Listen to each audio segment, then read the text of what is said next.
The coronavirus state of emergency proclamation comes loaded with lots of questions tonight. CBS 13's Rachel Wolf is live to continue our coverage. Rachel, we know that cruise ship off our coast is the reason the governor made his move. There are lots of moving parts to this. There are, and actually this is changing hour by hour. What the governor did today streamlines all of the powers, federal, state, and local agencies. It's just another tool in the toolkit to build a better response to this health crisis. I no longer believe that the risk to the general public from COVID-19 in Placer County is low.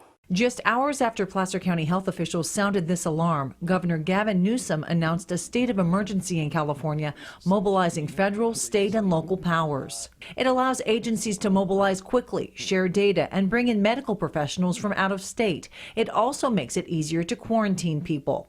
To be well positioned and well resourced. The state will pull $20 million from its emergency fund and utilize $37 million in funding approved by Congress today. Reaching back out to the federal government for supplies, personnel, and funding is an important part of what we are doing now. The governor says nearly 6,000 test kits are now available, and an additional 14 labs will be opened statewide, with test results expected back in 4 hours.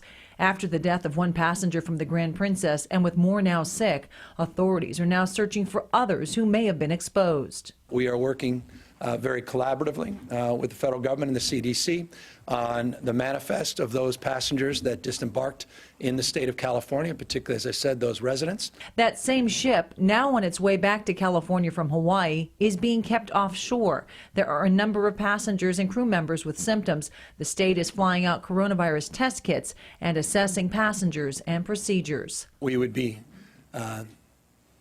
neglectful if we didn't consider those protocols with a different sense of urgency. While state officials remind people the risk to the general public is still low, they are encouraging residents to monitor local health departments for risks in their communities.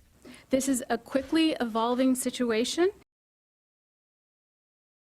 So the state and also the feds are now really focusing on facilities that cater to the elderly. We're talking about nursing homes, any sort of health care facilities, because what they're telling us is that the elderly are more susceptible to the coronavirus, and that, oddly enough, but thankfully enough, if you have children, that children are not as susceptible to getting it. So at least some good news for parents out there.